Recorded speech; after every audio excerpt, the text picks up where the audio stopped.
अस्सलाम वालेकुम dear students. आज की वीडियो में हम पढ़ेंगे सेकेंड ईयर का unit number 1 Seerat Tayyaba and the Muslim youth. इस यूनिट की हम इम्पोर्टेंट वोकेबलरी करेंगे, एक्सरसाइज करेंगे और इसके अलावा इसके एक्सरसाइज में कुछ इम्पोर्टेंट लिंग्विस्टिक के टॉपिक्स हैं, उसको भी हम पढ़ेंगे। तो सबसे पहले हम इसकी वोकेबलरी को देखते हैं। अच्छा, वोकेबलरी में अगर हम देखते हैं ग्लॉसरी पे आ जाएं, पेज नंबर 4 पे पहला वर्ड है हमारे पास एक्सेशन। एक्सेशन कहते हैं attaining access to a new office और पोजीशन, यानी किसी नए ओहदे या ओहदे तक रसाई हासिल करना, या इसको हम कहते हैं ओहदा हासिल करना। ठीक है, ये एक नाउन है। अच्छा, दूसरा हमारे पास वर्ड है एडहेरेंस। एडहेरेंस एडहेरेंस कहते हैं अटैचमेंट टू अ कॉज और रिलीजन, किसी मज़हब या किसी दूसरे ऐसे ही जो आपका मकसद होता है उसके साथ जब आपकी अटैचमेंट होती है, या जस्ट अटैचमेंट को भी हम एडहेरेंस कहते हैं। वाबस्तगी जिसको हम उर्दू में कहते हैं, ये भी नाउन है। एपोस्टल, एपोस्टल जो है ना नबी को कहते हैं, ये भी एक नाउन है। नेक्स्ट वर्ड है ऑस्टेरिटी। ऑस्टेरिटी जो है ना कहते हैं the habit of living without sufficient money और गुड्स, यानी सिंपल लाइफ, यानी जो सादा ज़िंदगी होती है। जब आपके पास बहुत सारे पैसे खुराक वगैरह नहीं होता, वो जो आपकी ज़िंदगी होती है उस सिचुएशन को ऑस्टेरिटी कहते हैं। ठीक है, या वो जो आपकी आदत होती है बगैर पैसे और खुराक के रहने की। ओके, नेक्स्ट वर्ड है एवेंज। एवेंज जो है ना एक वर्ब है, इसका मतलब होता है बदला लेना, टेक रिवेंज। ठीक है, नेक्स्ट वर्ड है बीकन। बीकन जो है ना एक नाउन है और इसकी जो है ना डिफिनीशन यहाँ पे लिखी है a tower with a light that gives warning to passing ships. ठीक है, यानी इसके दो मीनिंग हो सकती हैं। एक मीनिंग ये है कि ये एक टावर होता है बीकन, जो कि लाइट देती है to gives with a light that gives warning to passing ships, यानी समंदर में एक किस्म की टावर होती है जो कि गुजरते हुए बहरी जहाज़ों को ये वार्निंग देती है। या फिर ये दूसरा मीनिंग इसका क्या है, सोर्स ऑफ गाइडेंस, यानी रहनुमाई का जरिया। तो इसकी दो मीनिंग हो सकती है। नेक्स्ट वर्ड है चेस्टिटी। चेस्टिटी नाउन है जिसका मतलब होता है वर्चू, यानी पाक दामनी। ओके, अगला वर्ड है क्लैन। क्लैन कहते हैं ट्राइब को, ये एक नाउन है जो कबीला होता है उसको हम क्लैन कहते हैं। डायनेमिक। डायनेमिक कहते हैं एक्टिव को, यानी फ़आल या मुतहर्रिक। तो ये एक एडजेक्टिव है डायनेमिक। ठीक है, नेक्स्ट वर्ड है हमारे पास एम्बॉडीमेंट। एम्बॉडीमेंट कहते हैं कंक्रीट रिप्रेजेंटेशन, इनकारनेशन, यानी अमली नमूना। ये एक नाउन है। इस्टीम। इस्टीम भी एक नाउन है जिसका मतलब होता है रिगार्ड, हाईली, इज्जत या एहतराम। ठीक है, एक्सपीडिशन। एक्सपीडिशन भी एक नाउन है जिसका मतलब होता है मुहिम।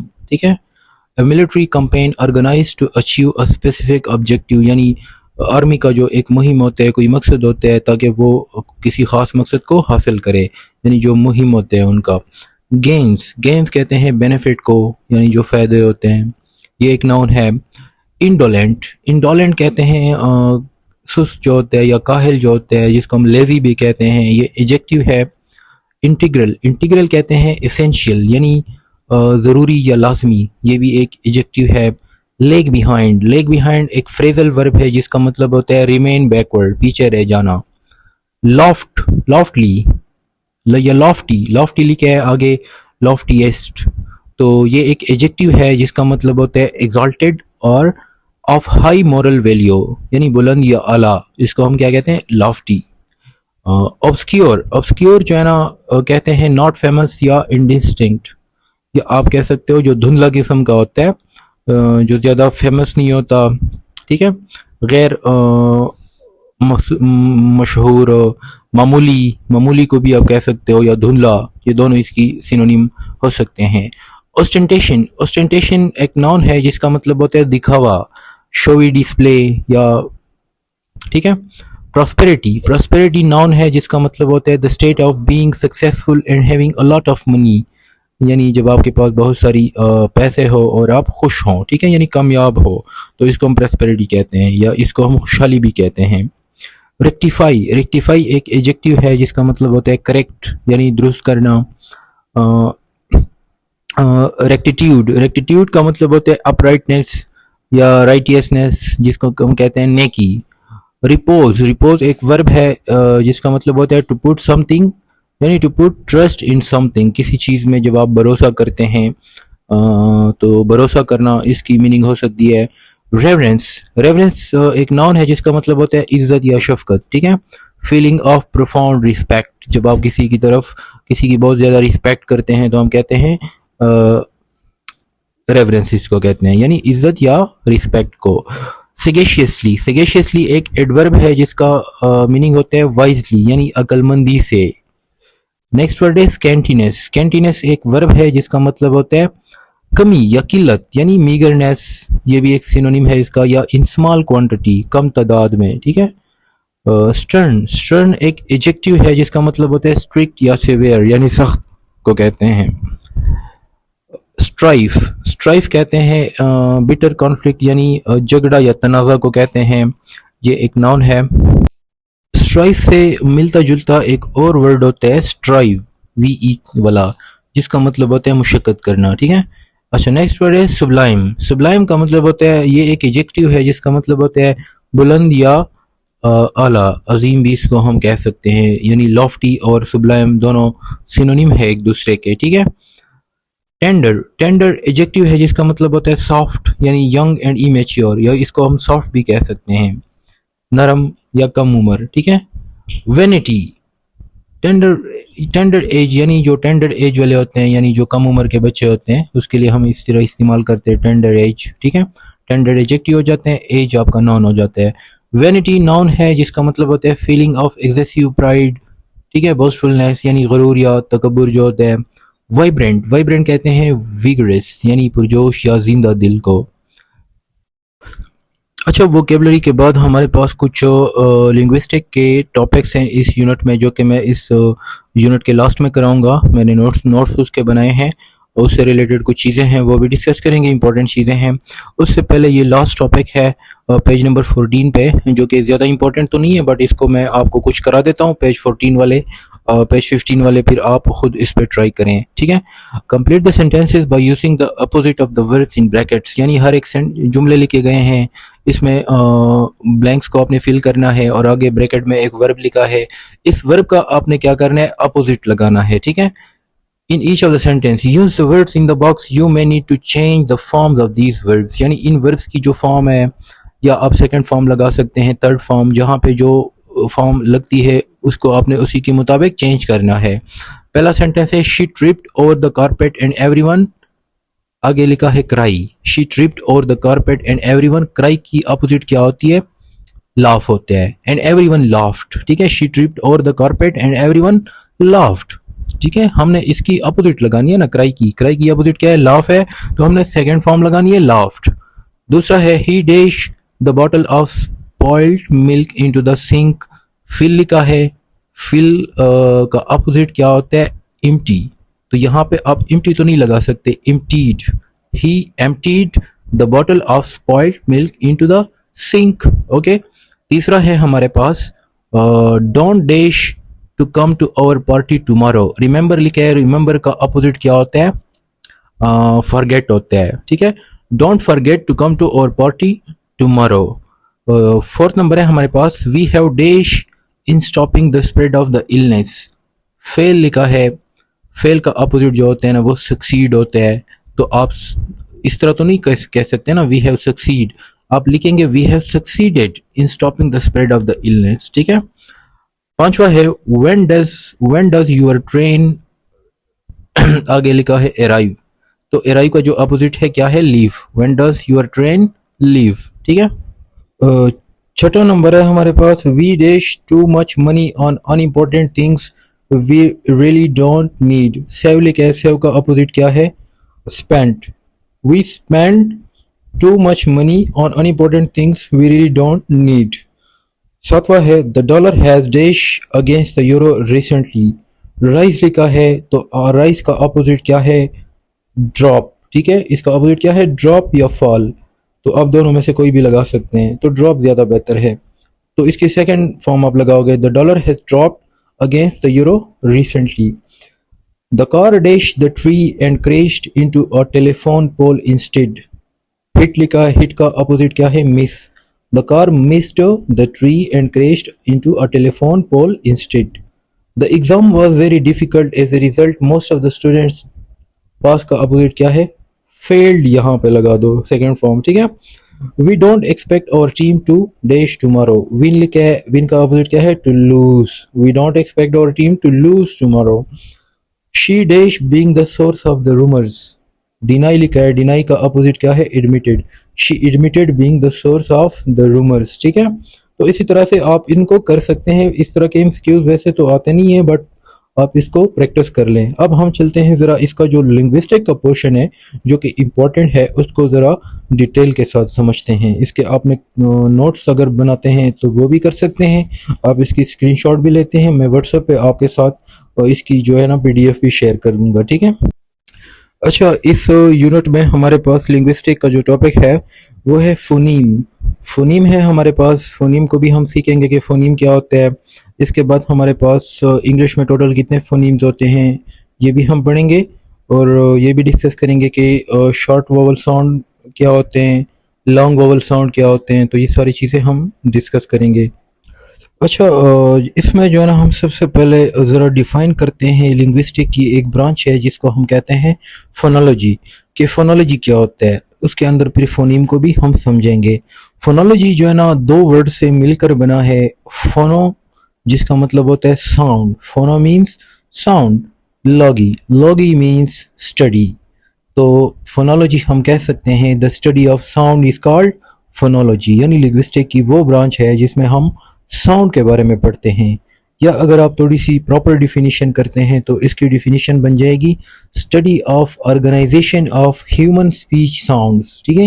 यानी कि जो स्पीच साउंड्स होते हैं, इंसान जो आवाज़ें निकालते हैं, बोलते हैं, उसको आप कैसे ऑर्गेनाइज करते हैं, ठीक है। उनके बारे में जब आप स्टडी करते हैं तो इसको हम फोनोलॉजी कहते हैं। मैं एक एग्जांपल के ज़रिए से ये डिफिनीशन आपको समझाता हूँ। हमारे पास फॉर एग्जांपल कुछ वर्ड्स है, अल्फ़ाबेट्स है या लेटर्स है हमारे पास, एस, एम, ए, एल, एल। तो अगर हम यहाँ पे देखते हैं तो एस का जो है ना हमारे पास एक अलग साउंड निकालता है, स का साउंड। एम जो है ना म का साउंड निकालता है।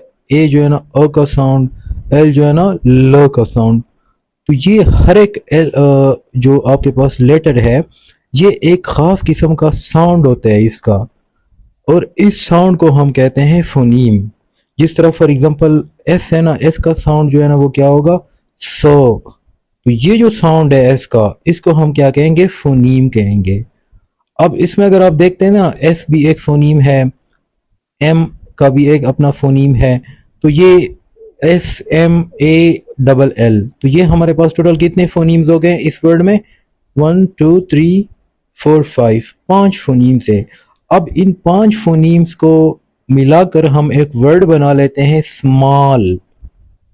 तो इसकी प्रोनाउंसिएशन भी एक ख़ास तरह की होती है।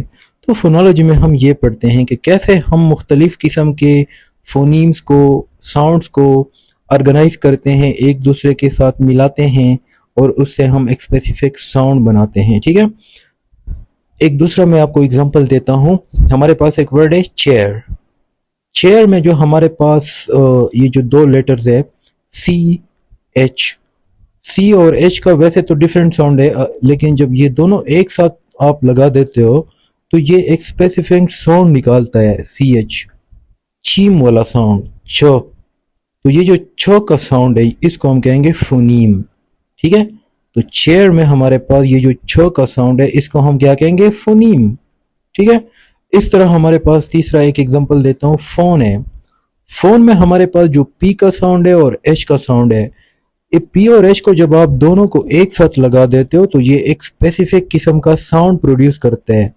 कौन सा साउंड प्रोड्यूस करते हैं? फो, फोन बन जाता है। तो ये जो फो का साउंड है ये क्या है? फोनीम है, ठीक है। तो फोनीम को हम कैसे डिफाइन करेंगे? Phoneme is the smallest unit of sound, ठीक है। यानी ये साउंड की सबसे जो छोटी इकाई होती है या यूनिट होते हैं उसको हम क्या कहते हैं? फोनीम कहते हैं। ओके, अब ज़रा हम फोनीम की जो डिवीज़न है उसको ज़रा देख लेते हैं। इंग्लिश में हमारे पास टोटल 44 फोनीम्स है, ठीक है। 44 हमारे पास साउंड्स हैं या इसको हम कहते हैं फोनीम्स है। और ये जो 44 फोनीम्स है इसमें से हमारे पास 24 कॉन्सोनेंट साउंड्स है और 20 जो है ना हमारे पास वोवल साउंड्स है। मैं साउंड की बात कर रहा हूँ, मैं लेटर्स की बात नहीं कर रहा हूँ। वैसे तो वोवल्स हमारे पास ए ई आई ओ यू, ये 5 लेटर जो है ये वोवल्स है, लेकिन साउंड जो है ना वो ज़्यादा होते हैं जब हम फोनीम की बात करते हैं। जिस तरह मैंने सी एच, छो, ये एक अलग साउंड है, सी का एक अलग साउंड है, एच का एक अलग साउंड है, ठीक है। तो इस तरह साउंड जो है ना दो वर्ड्स, दो अल्फ़ाबेट्स मिलकर भी एक अलग साउंड बनाता है, ठीक है। तो साउंड्स की मैं बात कर रहा हूँ, 44 साउंड है या जिसको हम फोनीम्स भी कहते हैं। इसमें 24 जो है ना कॉन्सोनेंट साउंड है, 20 जो है ना वोवल साउंड है। फिर वोवल साउंड को हम दो में डिवाइड करते हैं, मोनोप्टोन्ग्स एंड डाइप्टोन्ग्स। मोनोप्टोन्ग्स हमारे पास 12 है जो कि वोवल्स में आते हैं, जबकि डाइप्टोन्ग्स जो है ना वो हमारे पास 8 है। फिर मोनोप्टोन्ग्स को हम मजीद डिवाइड करते हैं जिसमें शॉर्ट वोवल्स होते हैं और लॉन्ग वोवल साउंड होते हैं। शॉर्ट वोवल साउंड हमारे पास 7 होते हैं, लॉन्ग वोवल साउंड हमारे पास 5 होते हैं। तो ये चीज़ें आपने जहन में याद रखनी है।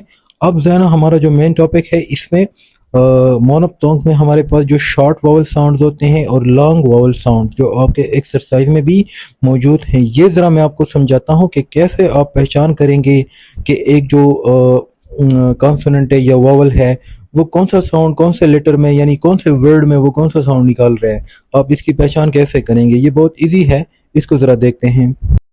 ओके, हम ज़रा short and long vowel sounds को देखते हैं। यहाँ पे मैंने आपके सामने वोवल लेटर्स लिखे हैं 5, ए ई आई ओ यू, ये 5 वोवल लेटर्स है। अब मैं आपको एग्जांपल के ज़रिए से समझाता हूँ कि शॉर्ट वोवल साउंड क्या होते हैं, लॉन्ग वोवल साउंड क्या होते हैं। और आप किसी वर्ड में यानी फॉर एग्जांपल अगर एक वोवल लेटर है, कोई भी वोवल लेटर है, फॉर एग्जांपल हम यू को ले लेते हैं, तो यू जो है वो कौन से वर्ड्स में लॉन्ग वोवल साउंड प्रोड्यूस करते हैं और कौन से वर्ड्स में ये शॉर्ट वोवल साउंड प्रोड्यूस करते हैं। अब ये यू जो है ना एक वोवल लेटर है, ये जो वोवल लेटर है ये लॉन्ग वोवल साउंड भी प्रोड्यूस करते हैं, शॉर्ट वोवल साउंड भी प्रोड्यूस करते हैं। शॉर्ट वोवल साउंड कहते हैं जब आप इसको कम ड्यूरेशन के लिए इसका साउंड निकलते हैं। लॉन्ग वोवल साउंड जब इसको आप प्रोलॉन्ग करते हैं, या दूसरे सेंस में मैं आपको एग्जांपल से समझाता हूँ। फॉर एग्जांपल मैंने यू को लिया है ना, दो तरफ में मैंने एग्जांपल दिए हैं, दो एक तरफ मैंने लिखा है फन बट, तो यहाँ पे जो यू वोवल है ये जो साउंड निकाल रहा है, फन में यू का साउंड जो निकल रहा है, बट में जो यू का साउंड निकल रहा है, ये शॉर्ट वोवल साउंड है, ठीक है। अब इसको अगर हम कंपेयर करते हैं लॉन्ग वोवल के साथ, तो यू को हम यूज, क्यूट, इसमें अगर आप यू का साउंड देखते हैं, ये जो साउंड निकल रहा है यू का, यूज में, क्यूट में, ये जो है ना लॉन्ग वोवल साउंड है, ठीक है। यही फर्क होता है शॉर्ट वोवल साउंड में और लॉन्ग वोवल साउंड में। एक और एग्जांपल देता हूं मैं आपको। फॉर एग्जांपल हमारे पास डबल ओ है, तो डबल ओ किसी वर्ड में शॉर्ट वोवल साउंड भी निकालता है, किसी वर्ड में वो लॉन्ग वोवल साउंड भी निकालता है। फॉर एग्जांपल अगर हम देखते हैं बुक, गुड, तो इन दोनों में, बुक में, गुड में, ये जो डबल ओ है, ये वोवल लेटर्स है दो, ये शॉर्ट वोवल साउंड निकाल रहे हैं, प्रोड्यूस कर रहे हैं। जबकि अगर आप इसको पूल में देखते हैं, नून में देखते हैं, यहाँ पे आप थोड़ा सा इसको प्रोलॉन्ग करते हैं, यहाँ पे ये लॉन्ग वोवल साउंड निकाल रहे हैं। आई होप कि आपको समझ आई होगी कि किस वर्ड में आपको कैसे पता चलेगा कि यहाँ पे लॉन्ग वोवल साउंड है या शॉर्ट वोवल साउंड है, ठीक है। तो that is all for today. इंशाल्लाह अगली वीडियो में मिलते हैं यूनिट नंबर 2 के साथ।